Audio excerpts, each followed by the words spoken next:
University? What drew you to Shaw University? Man, I'm gonna keep it a buck with you. So I played baseball well here in Newark, New Jersey. Okay. And I had a lot of scholarships, a few scholarships that I was going to play some good ball, man. I was shooting for the New York Yankees, but I got into some trouble, you know, in my hood, in my neighborhood, and joyriding, and we had some illegal substances and weapon and all that in the car, and you know, we were young guys. It was 4 of us, and 2 of us had money to get out of it, meaning like to pay an attorney. One had that was like his 3rd strike, and then the other guy was a fiend that we used to use to ride with us just in case anything, right. You know. And that councilman, ironically, a councilman by the name of Ralph T. Grant Sr. came to my aid. All of the teachers and baseball coaches and all of that came to my aid.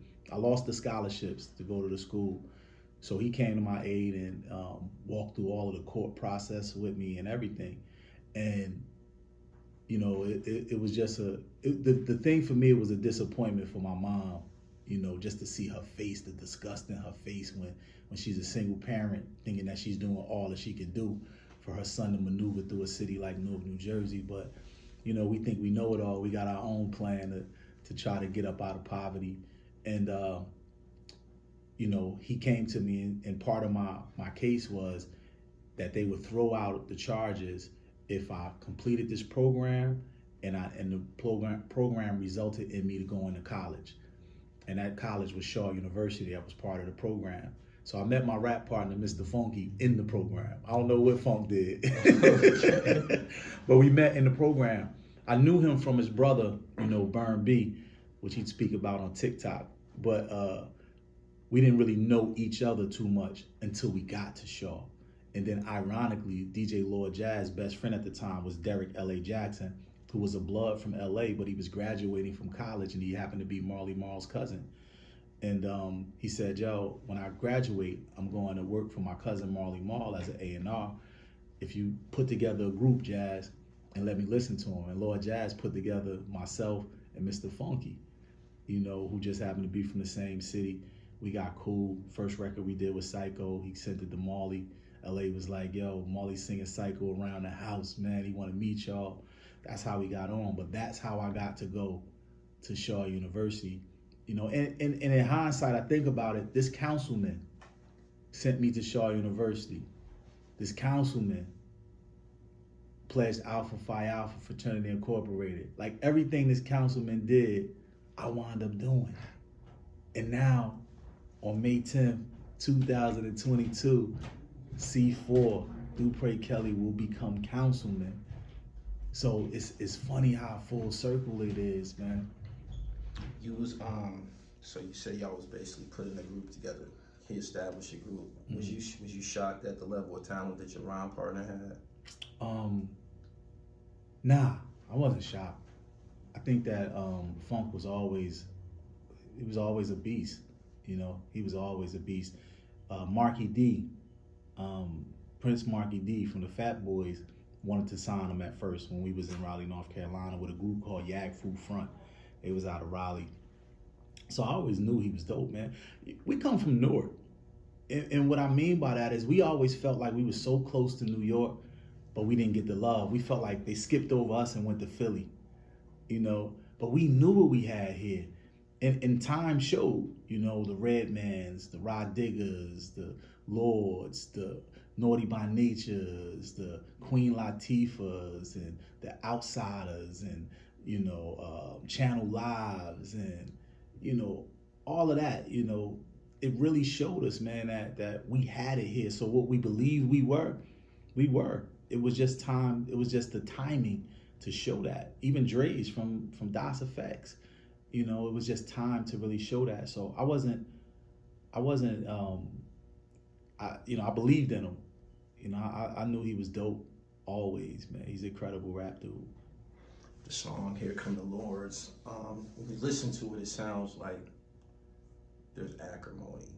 Mm-hmm. The lyrics describe acrimony, like there's a beef. Mm-hmm. Can you explain why does that song generate such testosterone? I work out to that joint in the gym. Yeah, Mr. C, He said that was one of his favorite Lord songs the other night too. We had a fundraiser that he DJ'd at. Shout out to K Def, man. He produced that record. I think that song, Here Come the Lords, was an entry point for us, right? Even though it wasn't the first single that came out, it was one of the first records that we recorded, you know, and it was an entry point. And I say an entry point because people don't realize that I introduced Redman to Eric Sermon. You know, Redman was my DJ first. I mean, we loved Big Daddy Kane. We had dancers and everything. So Redman was the DJ. We had Dorian and Rockmon dancing in the oak tree mustard-colored green and yellow suits and the paisley shirts, jumping over their leg and all of that type of stuff. But with that song, when I introduced Red to Eric wanted to, the whole idea, shout out to Jam C and Breeda Bega, because they met, we met them at Salt and Pepper's Gold Party together. Myself, Jam C, we used to go to Def Jam Management, Rush Management, and we used to sit in the lobby and see all of the artists come through to the point where they got to know us. And one day, I believe it was Faith. Faith used to be waiting at the desk, and she was at the desk, and she said, "I got 2 tickets to go to Salt and Pepper's release party. Y'all want to go?" I'm like, "Yeah," but I'm saying to myself, "There's 4 of us." So I was like, all right, what we got to do? So I called BLS all night to try to win tickets because they was giving away tickets on the air, and I got through. You know, that's what destiny is about, right, man. I got through, so I won 2 tickets, and Def Jam Rush Management gave us 2 tickets, so all 4 of us went. Myself, Jam C, Breeda Bega, and Redman, who was just Reggie Noble at the time, and we went. We met Eric. We met everybody but Eric, and everybody, since I was the rapper, everybody was pushing me, like my whole crew, and plus I got them the tickets, so they gonna push me. They pushing me, and Eric was like, "Yo, I'm gonna be down Newark. I'm gonna be down Newark. We're gonna be performing at Sensations. Y'all know what Sensations at?" We like, "Yeah, of course we know what Sensations at." He's like, "When I go down there, I'm gonna call y'all." He came to Sensations, kept his word. He called us. I couldn't go to the show. I don't know why. I don't know what reason. It was something that, you know, and we young at this time. I think we 16, 17 years old. So I don't know what reason. I mean, because I sure would have snuck out. It was something that I couldn't make it. And I told Red, "Yo, you gotta go to the show. You gotta get Eric on board, man." Right. And he went. And when he went, Red was, first of all, was the most incredible freestyling DJ I ever had. Like in the middle of the show, we'll let him rap, and he just freestyle. Always been a beast. And he kicked his rhyme to Eric, and Breeda Bega was like, "Yo, my man can rap too." And he kicked the rhyme for Eric. It might have been Redman ready to rock rough rhymes, the renegade rapper with his rhyme time. He might have did that. And Eric was like, "Yo, you gotta come on stage." He brought him in the dressing room, you know, told P, "We gotta let this guy on stage." And that's how they got his deal. But this is what loyalty is. When your friends have a success or a pathway success, you don't stop them, even if it was meant for you and they wind up getting it. You rock with them, you push them. And that's what I did to Red. But Red didn't front on me either. He said, "Come on." So we was going to Central Islip, you know, every weekend. We was going to Central Islip, dressing alike, because that's how EPMD did it. And we would go to Eric's house. And I wouldn't stop him from the success of them liking him, because I felt like if Red get on, I'm on anyway. Right. You know? But after I got caught up in my situation, I promised my mother that after the court case, I would go to college. And that was part of the program anyway. I had to go to college for the charges not to stick. And I had to leave. I had to go to college. And Redman came out a year before us, you know, with the deal. And he didn't front on me. He came down the shore with me. He still stayed connected with me. Everything EPMD was doing. So my point is, Here Come the Lords. Das Effects went to school too, but they were parish group. Okay. Me and Redman was Eric Sermon. So it was a division at the time. Right. Anyway. But it wasn't like a real division. It was just my flow was a Jersey flow. Red was a Jersey flow. Dre's, who was from Jersey, had that same flow, except when I say same flow, Jersey flow. You know what I mean? Except they diggity, right? So I thought we'd sound nothing alike. But the vibe, if a Brooklyn, Brooklyn gonna sound like Brooklyn. Mano might kick a vibe of a Fabulous, not sounding like each other, but they both from Brooklyn, so they got that Brooklyn energy, and I believe that's what happened. So when I first saw Straight from the Sewer, everybody's running out of the Bears Den, which is a place that all of the students gathered to watch videos and TV back then, and it was like, yo, do it all you. I don't know if it was on the radio first. It's like, yo, dude, you on the radio? Lord Jazz called me. It's like, yo, how you do this record? I thought we was gonna work together. I'm like, I'm not on no record. What are you talking about? He played the record. He's like, that's you, isn't it? He thought Dre's was me. And I was like, nah. So it always stuck in my head, wait a minute. We met these guys at Eric's house. You young, you thinking, did they take my style? Didn't they? I don't think they did, to be honest. But when you're young, you're gonna feed off of all of that energy. You know what I'm saying? And so when we made Here Come the Lords, we just got tired of people saying, now they didn't know, but we got tired of people saying, they sound like y'all. I think when you was at E House, they probably stole your style. I don't believe that, but people was gassing you up. So we just put that, our real life, into the record, and it just created controversy because, and a mistake that we allowed to happen. The guy who did the Straight from the Sewer video, the guy who did our Psycho video, kind of emulated Straight from the Sewer video. If you look at Psycho video and you look at Straight from the Sewer, it got that same type of vibe, that same type of grittiness, and that really, when the videos came out, that really created it. And we allowed him to do that, which was wrong, And Dawson, and Dre's in school, they became our boys after a while. But at first, it was the press really causing the beef. You get in the Source magazine, or you get in the Hype magazine, and people will say, yo, what about DOS Effects? And we'll say, we don't really know them, and then they'll misconstrue your words. Then you'll hear DOS Effects interview. So it was the press really banging in the magazines. Right. And then when we finally met each other, I can't front. They had their crew from Brooklyn. We had Zoo Crew, our boys from Jersey. We met on the steps of the what was the big club in New York that everybody's, the Palladium, on the steps of the Palladium, and it looked like it could have been crazy. And because it looked like it could have been crazy, me and Dre's looked at each other like, what we doing? And we was like, let's kick it, because both of their crew, Brooklyn cats and the Jersey cats, was ready to go at it. And that, and that salutes to all of them. They was ready to hold it down for their teams, both sides. But it would have been nasty. It would have been nasty in there because both cliques was thorough. You know what I'm saying? So me and Dre's and Scoob and Funk and Jazz, we went to the back, kicked it, right, and we've been homies ever since. What did wearing that sweatshirt in the video, what did that do for the school? Did you put them on the map? Man, I'm glad you asked that, bro. Yo, wearing that sweatshirt, to this day, I get people that walk up to me and say, thank you. I'm like, thank you for what? They said, because of you guys, I went to college.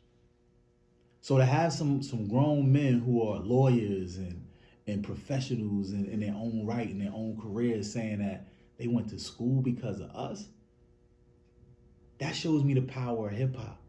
You know what I mean? And that's another reason why I want to bring hip hop to this table, to this political world.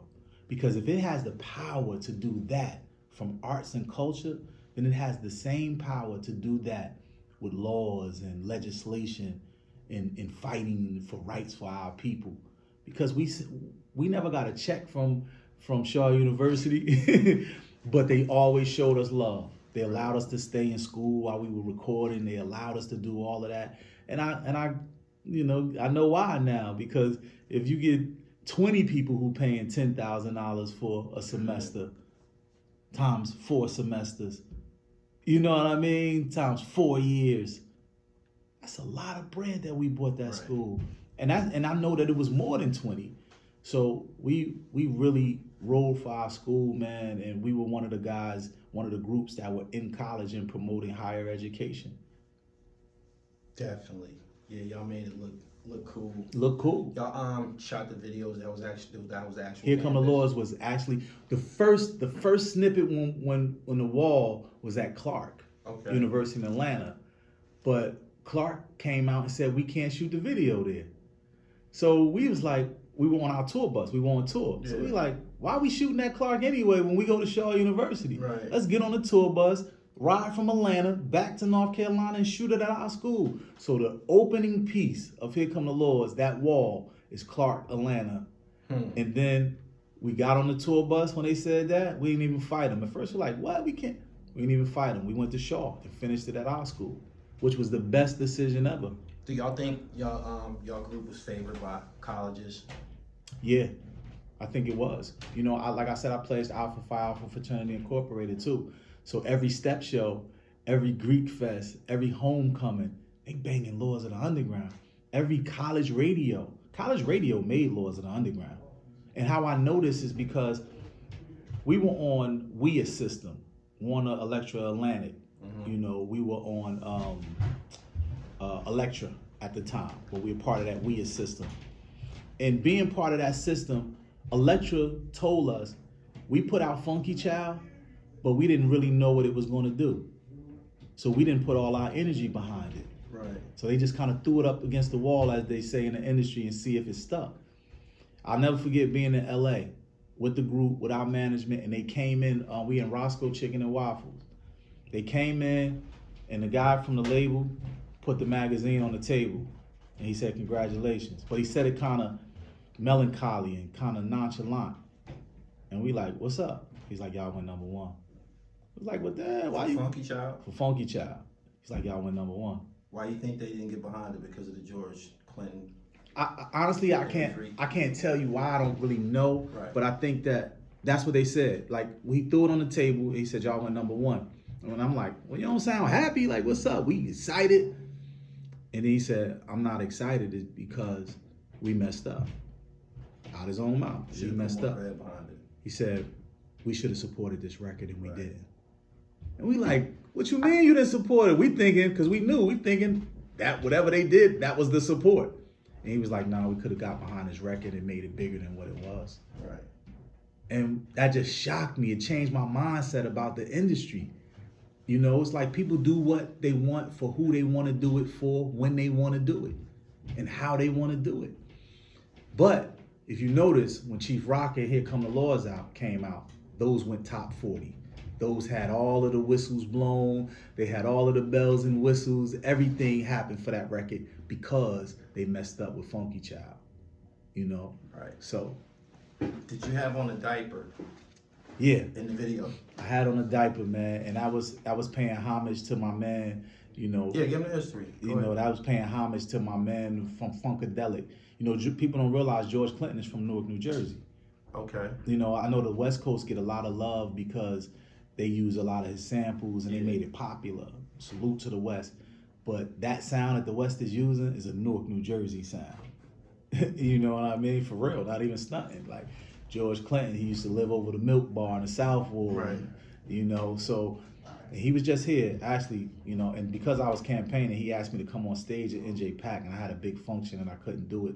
And I apologize for that, Uncle George. But yeah, man, I wore the diaper to pay homage to them. You know, that I was a child of the funk. That I was a child of, you know, it was the Funky Child. Did you perform like that in arenas and shit? Man, I should have. That's what Lil Baby got it from. I was about to tell you that. The first time I met him, and that was at the Revolt convention, maybe like 7 years ago. Yeah. And he was standing outside with a diaper on with some Jordans and passing out CDs. Everything that you did in the video, yeah. He did it. And you know what? I was at an Outkast party in LA years ago. I think when they went multi-platinum for something. And Stacks walked up to me. 3 Stacks walked up to me, put his arm around me, and he was like, what up? I was like, yo, what up, what up? He was like, yo, remember when you wore that diaper in the video? Now, I had been around him for years now. He was like, but this is the first time he said this to me. He said, remember when you wore that diaper in the video? I was like, yeah. He was like, yo, man, remember how I used to dress? He said, after I seen your video and after being on a road with y'all, you noticed that my style of dress changed. I'm like, yeah. He was like, you inspired that. I was like, how did I inspire that? I didn't dress crazy.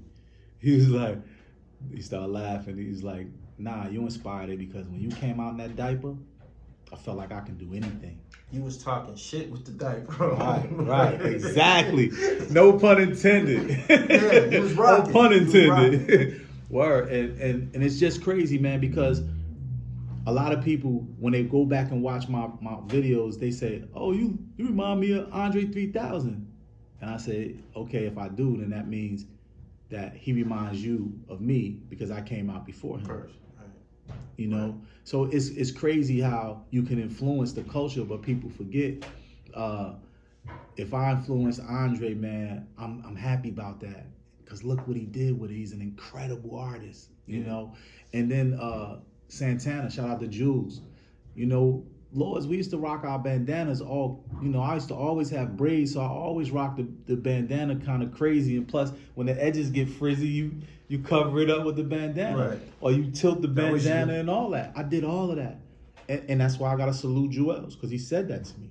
He said, yo, the way I rock my bandana, he said, I got that influence from you. Y'all had there was a time when Lords of the Underground was king. I was in high school. Y'all had it was a school year. Y'all was king during the school year. Mm-hmm.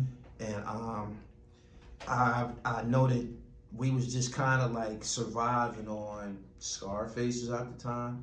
Ghetto Boys. This is what people listen to. Yeah. Ghetto Boys and everything else was kind of like West Coast.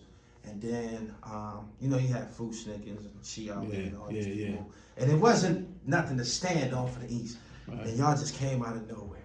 Yeah. Boom. What was that like being on top? Did y'all get to perform in the Palladium, the Tunnel, places like that? Yeah, most definitely. We performed in the Tunnel, we performed in the Palladium. And like I said, that's where we saw Das at that time. But we performed in the Palladium. Man, it was so crazy, man. It was wu-tang. Total, Can't You See? It was us. I mean, you know, at a time, man, Billboard had the top 3 hip hop labels in the country was Def Jam, Bad Boy, and Little Pendulum Records. That only had Diggable Planets and Lords of the Underground. That was it. Both of y'all was good money though. Word, but that's what I'm saying. So you're talking about Def Jam with all of the mega legends, right? And then Bad Boy, who came out and had mega legends, and then Lords of the Underground and Diggable Planets. We was third. Y'all was holding that shit down. We was holding it, man. You know, we was holding it. Y'all had a secular thing going. Y'all didn't look like other people. Y'all dressed different. Why did y'all choose to go without jewelry during the era when everybody was wearing big robes and shit? Our management. And I'll be lying to you if I tell you that was intentional on our part. It might have been intentional on, you gotta understand, we early 20s, we 21 maybe at the height of the success, 22. Our manager probably was 35, you know what I mean? So it was intentional on his part. One thing I remember him saying to my mother, my road manager, Tim Hodge, and Hafiz Fareed, my mother said, these my boys. Don't let anything happen to them. And I remember them saying, we're going to always bring them home safe. That's our promise to you. So they had to live by that. Not just physically, but mentally. Right. You know what I mean? When we got money, it didn't come with instructions. We never had nobody who had money in our family. So we had to learn on the way, on the fly. And in hindsight, man, just thinking about my manager, this man was incredible at teaching us without us realizing he was teaching us. Because he would, you know, of course we had our share of groupies and all of that type of stuff. It was an incredible time. But what he would say is, when we're in the studio and we're recording and we're saying something negative, if we calling a girl a B word or we just cursing for no reason, we'd say, yo, how you like that, Hafiz? And he was like, it's cool. And he'll make us break it down. He's like, what y'all mean right here when y'all talking about the chick, the B? And he's like, nah, you know, that's the B that, you know, it's not everybody, but it's, and then he'd be like, so it's not your mother. And you look at him like, what you call him? You know what I mean? He go right for it. Oh, so you talking about your grandmother? What you mean, whoa, what you talking? He's like, then he'll say, look at your face when I said your grandmother, your mother. He was like, do you need to say it? Is it explaining your point? Because I'm not going to mess with your art. He never told us to change anything. Never. Right. He's like, I'm not going to tell you to change your art. I'm just asking the question. Do you need it? What is it? If it's expressing your art, then be an artist. When he leave, it'll make us think more like, man, let me take this out. So we didn't really have all of those curses in our music or really never disrespecting women because our manager would ask us questions. He'll hold us accountable. You know, even when it came to groupies, why she in the van? Why you taking her with you? Who saw her leave with you? Where's she going? Do she got a number to call to feel safe? Like, to the point where you like, I'm gonna get with you later, all right? You know what I mean? Like, and as a grown man now, I'm like, man, that was dope. You know, so he would challenge us. Even like I said to me, giving back to my city. What have you done for Newark lately? He would just ask questions that will hold you accountable, man. And he had a way about doing it that you would check yourself. And in hindsight, looking at all of those things, I'm glad we didn't do all of that now that I'm running for political office. I'm glad that we didn't do that because they don't have any music that's detriment to my campaign. You know what I mean? Even though it was the young version of me, it was the younger version of me, and the younger version was that way. So now all of that has been encapsulated and put into the adult version of me, you know? Yeah, you kept it clean because we online now. You would have been heard it by now. Oh yeah, but running for office, and especially being on Team Baraka, they already did they already scrutinized and found what? Nothing. They came back to me and said, man, we didn't really find anything. Only thing that they're gonna be able to say is that you're a rapper, and exactly what they said is what they're saying about me. Okay, choosing the name Lords of the Underground, that people expect you guys to be affiliated with the 5% Nation. Mm-hmm. How did y'all go about that? Was y'all civilized? Did y'all have? Man, I was civilized early. Okay. You know, but it was almost like it was the thing to do in our community. We had a brother by the name of Devon who used to rock around in Newark. He was from Brooklyn actually, but he had moved to Jersey and he was putting everybody, all the guys on the lessons and everything. My name was Shahi Ali. You know, and I think that it was good because it gave us knowledge of self. It made us look within. You know, it wasn't nothing wrong about it. It's just that when they start not living up to the lessons, it make you look at them like, well, why you preaching that, God, and you living like this?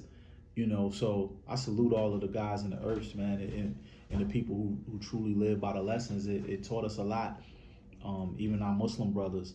But Lords of the Underground name derived from being that, like I don't know if you can see the tattoo, but on the logo of Lords of the Underground, it's almost like the bottom of the arrow is like a pyramid, and it's a fist clenching the arrow, and it's squeezing it so tight, and then on the top of the arrow is a city that represented Newark, New Jersey, or any ghetto city like Newark, New Jersey, that we have to travel through that clenched fist, you know, and the clenched fist was the trials and the tribulations, you know, as tight as it was to make it through that and get to that pyramid. You know, that was our destiny. You know, that was our destination to that triangle. And we felt like myself, Funky, you know, Do It All, Mr. Funky, and DJ Lord Jazz, that we were that triangle, that we were that pyramid. So to get through that, to reach self, you know, through this thing that we love, this art that we love, was amazing, you know, and we wanted to become the kings of that, you know, to showing people the way to get to their selves, you know, to get to themselves. And that was Lords of the Underground, man. And we were just happy I made that logo up in Amsterdam in the back of a taxi on my way to get the tattoo, you know, so, and the tattoo was done by Cartoon's cousin who actually lived and worked in Amsterdam at the time. And that's what made the logo, and that's what it was made for. So, and we got that name from my brother, man, Tragedy Gaddafi. No doubt. You know, Percy P or Intelligent Hoolin, whatever version you know him as, real good brother. He said it in a freestyle on tour with the Juice Crew, and Marley looked at us and was like, "Yo, that's the name right there." Because we was calling ourselves NJ Funk or NJ something. Right. We couldn't do that, but yeah, man, that's how the name derived, man, and then we added the meaning to it later when we created the logo. When in our prior conversation, I said something in regards to y'all breaking up. You was like, we never broke up.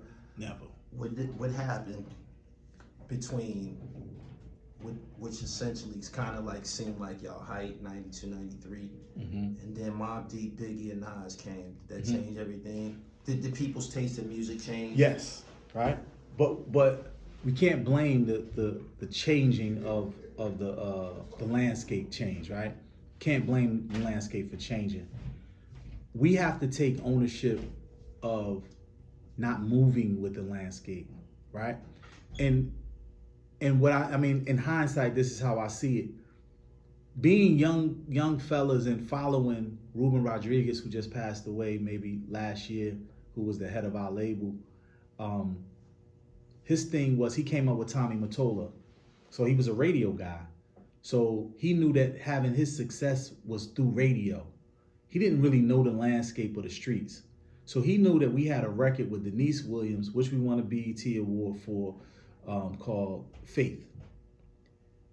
Faith won an award and it was a great record, but it wasn't supposed to be the single, right? We had a flip side of that record called Never Faded. And it had our boy Supreme C on that record, who actually married Wyclef's sister, Melky Sadek. We were supposed to put that record out because it was street, and it would have fit into everything that Mob was doing. It would have fit into that.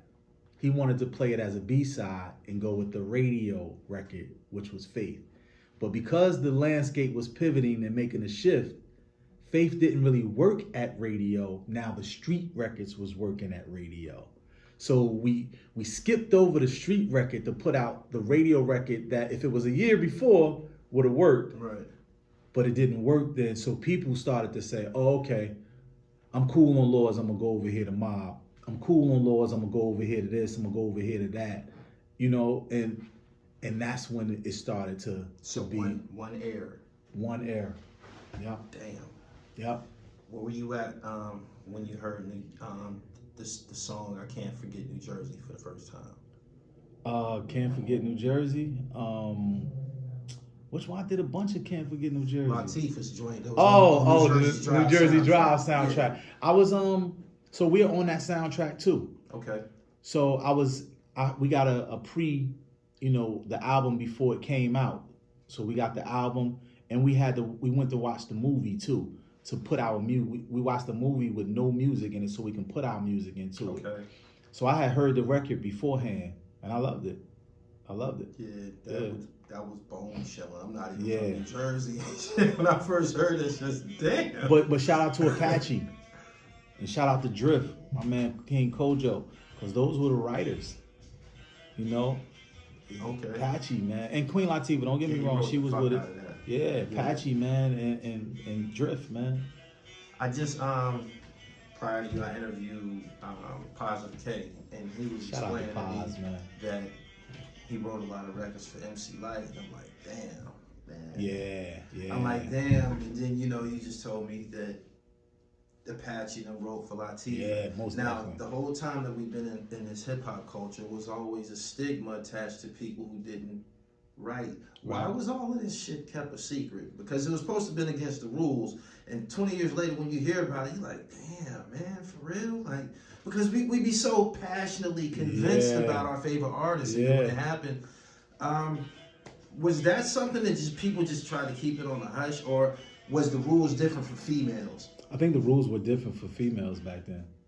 But if you were a spitter, if you were it was different for females. We always being biased when it comes to females. Yeah, I think the ladies can get a pass. Yeah, the ladies get a pass. But back then, it was faux pas for not a male MC not to write his rhymes. Oh no, right. That was against the rules. Yeah, that was against the rules. But the females got a pass, man. I don't know why until Rod Digger and Lauren. Yeah. Then it started making it. Oh, wait a minute, she's writing better than some guys. So now I'm hearing a lot of girls, when like Remy, Remy era and all of them, they was writing for themselves. Right. Lady Luck writing for themselves. Even Babs from Brooklyn, writing for themselves. But now I think it's back to people writing for each other again. You know, I'm an old head when it comes to that. I wanna hear you spit. Right. You know what I mean? From creation to the wax to it's on the radio to, you know, it's on the video. I wanna see everything. I wanna, you know, I'm a creator, so that's what I like. What prompted most of the members of the group to move to Paris? What was that about? DJ Lord Jazz, man, he was in Paris, and initially he didn't go out there for no girl or nothing. He went out there because radio wanted him to DJ on the radio. So he was on the radio for maybe 6 or 7 years out in Paris. And he started building these incredible relationships, man, and with promoters, and, you know, being on the radio, you meet everybody. And he would say, yo, I got a show for you to come out. You know, they paying this, what? All right, let's go. They paying this, what? Let's go. Right. But what we didn't realize that it was building a new fan base, because our stage show was bananas. When it comes to Mr. Funky Do It All and DJ Lord Jazz on that stage, it's a problem, man, you know. And we were murdering Paris, you know, Europe, period. From the UK to Europe to Switzerland to Asia, we were killing them. So because we felt like we were declining in popularity in the States, we said, let's go where the money is. Right. Lord Jazz fell in love out there with a chick while he was DJing, and he stayed. And then he would tell us all the time, yo, come out to Paris, come out to Paris. We said no for a long time. Then I was second. I went out there for a year. I liked it, you know, and I probably would have stayed, but I was in the movies and producing television and movies and acting and stuff like that. So I wanted to get back, and I miss Newark. You know, I wanted to get back to Newark. So after a year, I came back home to Newark. And then years later, Mr. Funky went out there. He was out there for about 4 years. You copped a nice little villa out there, and, right, you know, chilling. And then, you know, that's why we was all out there. But Lord Jazz, I think he did 13 or 14 years out there. Okay, I did see you act, and now that you mentioned that, did you play the police in a movie? Did you play the police in the film? Yeah. All right, what film was that? I remember that stood out at me. I'm like, I know this cat, right? Yeah, me and Tretch, actually, yeah. Okay. I played a cop in the zoo. You know, it was a real movie about the zoo crew from Okay, that's what it was. Yeah, I liked that joint. Yeah, and I produced the movie too. Okay. Yeah, so that was my thing, man. And that's another thing about empowerment, right? I got into that because I wanted to, when I was acting, I've been on every show in New York at that time. You know, I was on Law and Order, I was on Oz, I was on New York Undercover, I was on all of those shows, right? Yeah. So after doing that, I started noticing that all of my brothers, like me, Fredro, Omar Epps, all of us was in the same casting room all the time. Right. My man Tobias Trevelyan, who's blowing up now. And I used to be like, wow. And then after you get a role, you can't get back on that show for 7 weeks. Okay. So I was like, man, this is crazy. So you got to go to bounce back and forth to LA and then hope, you pray you get a big movie. So I started to say to myself, we need to start producing, because I used to always think the director was the star of the show. You know, he ran the show. Then I found out the producer really runs he runs the landscape of everything. He hires the director, he hires everybody, you know, in accordance with the executive director. So I was like, I want to be the producer. So I started to figure out ways how to produce. And I did it, man. And I started to say, man, resources, that's what it is. So I got all my friends, man, to be in this one movie. What was the name of this movie? Cash Rules. Okay. You know, and I got Zodiac Fish Grease to direct it, who's from Queens. And he was down with Lionel Martin and all of them early on.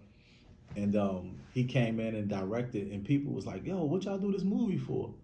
And once I got somebody to do that, then I started to tell people in the hood, yo, I could do your movie for $100 grand. I could do your movie for 50. It was like, a movie for that? So everybody started to come to me to produce their movies. But more than the money, it was about utilizing resources and putting myself in the roles that I wanted to put myself in. That's the only reason why I was producing it. Right. So I can create better roles for myself instead of being thug 1, thug 2, this guy who was against the cops and this. That's why I started producing. You played a villain on New York Undercover. I played a dude who was a villain who was a thug but got switched into Islam at the end of the movie. Right. Yeah. Right. Please tell, because they from a different generation, please tell my listeners how big of a deal New York Undercover was. Until you said it, it kind of slipped my mind, but I remember y'all music being on that joint and shit like that. Yo, Mill, let me how tell did you. that happen? Let me tell you how that happened, right? So Malik Yoba was our guy. Like, just to put it in retrospect, man, like, Lords was popping. Like, if Migos is popping right now, we was Migos in our era, right? So to get on the show, I think I had a white Range Rover back then, right? And it's fully loaded, all, you know, the bells and whistles and all of that. So Malik, I used to go to his restaurant a lot of times, and I used to always ask him, yo, Malik, I'm trying to get on the show. He was like, man, just audition, man, just come. Right. But one thing I didn't want to do, I didn't want to be put on the show because I was Lords of the Underground. I felt like I went to school for acting, so I was like, I want to be put on for acting, you know, for my acting skills, you know. So he was like, yo, just audition. He's like, I'll set you up with the audition, just go wow them. So before I did that, I wanted to, you know, I like to test things out. So I went through a casting agency, but they were only casting extra. So I was like, I want to play an extra then. I went to the set. They hired me as an extra. I saw Malik. Everybody like, yo, come to the green, come to my trailer. Right. So all the extras like, yo, who is this? Why is this dude going? And Malik was like, when he first saw me in the extra green room, and he was like, yo, bro, what you in here for? Come over here. And I was like, nah, I'm gonna stay right here, because this is what I got hired for. Right. And he was like, word, come, you know, we got different food over here. Right. And I was like, nah, I'm gonna stay right here. He was like, word. He's like, I respect that. And then all of my people that was with me respected it, because they knew I was from Lords of the Underground. But I didn't use the you know, get out of jail free card. Right. I stuck with them, and they respected me for that, you know. And now they're famous actors, a lot of them, you know. I built those relationships with them. So then I found out who was the producer. Then I asked the producer, you know, I'm always trying to figure out where to connect the dots. So I asked the producer, where's the casting agent? And they was like, well, he don't come here all the time, but the casting agent is such and such. Right. I was like, all right, well, cool. You got a card for him or a number? He was like, oh, you can get the number from such and such. I got the number, called him, and was like, yo, I just was on New York Undercover. And he was like, yeah, well, how you get my number? I was like, the producer, you know, and then from there, he was like, he called me one day. He said, yo, I heard you got a white Range Rover. I said, yeah. He said, we're looking for a white Range Rover to use on New York Undercover. So it's a white Range Rover for about 3 or 4 episodes that was mine on New York Undercover. They only paid me $150 a day to use my car. So Malik and Dude was driving it? Yeah, Malik and Dude was driving it. So they only paid me $150 a day. I think I did 3 or 4 days to use my car. I didn't care about the money though, but it put me around the producers. So when I got around the producers, they was like, yo, man, the way you grinding, they was like, yo, come in for a real audition. Right. I went in for the audition, murdered it, and I did 2 episodes on New York Undercover. Crazy show, man. That was the craziest show of my generation. When they took it off, it was damaging, man. I remember, I believe I was locked up and heard Shook Ones for the first time, watching New York Undercover. Yeah. They used to play the bomb joints, man. How did radio treat you guys in y'all prime? Like, I don't want to keep going back to that but Lords of the Underground was a school college. It was a school experience, man. Like it was going to school with your back Walkman. This is Walkman music. What did radio do? Wasn't no cussing in it. Y'all could play it anywhere. What did radio do? You know, it's crazy. Even though we didn't have cussing, we said funk a lot. Yeah. And back then they would bleep out funk. Yeah, man, that's telling my age. They would bleep out funk. But radio loved us and hated us. Because the head of our label was a radio guy, Ruben Rodriguez. So if he had a problem with radio for other records that he was promoting for Sony, then Lords of the Underground had a problem with radio. If he had success with Lords of the Underground, then other records would have success. So it was like a give and take, you know. I think in the era of Chief Rocker and Here Come the Lords, even TikTok, I think that radio loved us. You know, it was a good time. But it was only because of college radio. When Laws of the Underground, when they wouldn't take to Laws of the Underground on like Hot 97s and all of that initially, what we would do is we would do turkey drives with Hot 97. We would, do Christmas parties with Hot 97. So you're going to play our records because you can't turn us down and we just did this for you. We just did that for you. That was our method of our madness. But even more so, we had this brother by the name of Charles Dixon who knew how to get the records overseas, and he knew how to get the records to underground radio and college radio. College radio, man. If the college students are hearing it, they're gonna want to hear it in the club. You know what I mean? In those young college clubs. And if you weren't playing it, then they were removing themselves. So that was our tactic. I don't know how college radio is these days because of the internet, but back then college radio is what got Laws of the Underground to become top 40 radio. What did Marley Marl do for y'all to make y'all music sound so much sonically better than everybody that he ever produced? Man. Was it technology? Had time? It became the 90s. That was the 90s Marley Marl. Yes, the 90s Marley Marl. Right. Marley Marl and Teddy Riley were the only ones who had SSLs in their home. Remember, SSL was like $100,000 board back then. They had it in their crib. Oh, my bad. It was $1 million board. The SSL when Marley got it cost $1 million. Damn. $1 million. $1 million. And Marley and Teddy Riley had it in their cribs. Marley had it in the House of Hits. So here it is. It's a $1 million board that you have to pay $500 an hour to utilize in the Hit Factory and all of that. And we just rolling out of the pull-up couch at Marley House or whatever, right into $1 million studio.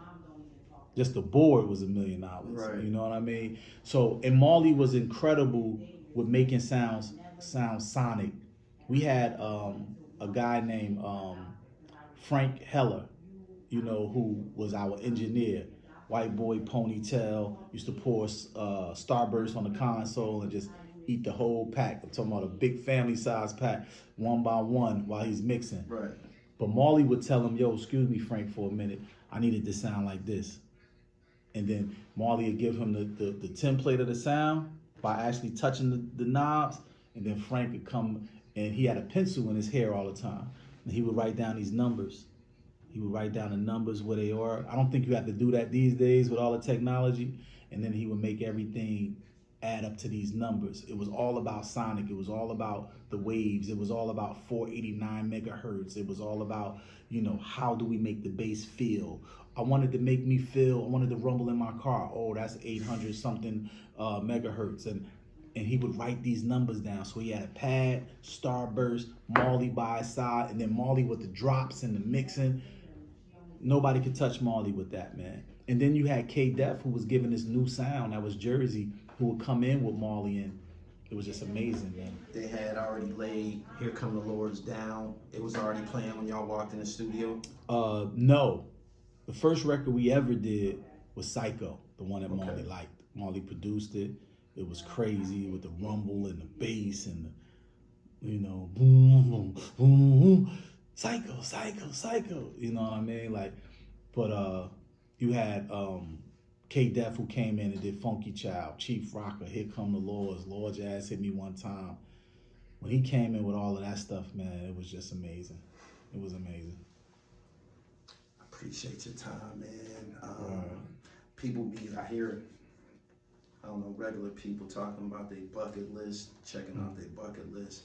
Crashed through my bucket list. Oh, man. I crashed salute, through it, man. Bro. Yo. I really appreciate this. Salute to everything you're doing, too, with Gully TV, man, because Gully TV, man, if you're not watching Gully TV, you probably not Gully, man. It's one of the illest shows to watch. Salute, man, for representing the culture. Salute to you, man. I'm going to give you your flowers because I love the show. I'm telling you, man, get with that Gully TV. It's real. Get Gully. I appreciate you, my man.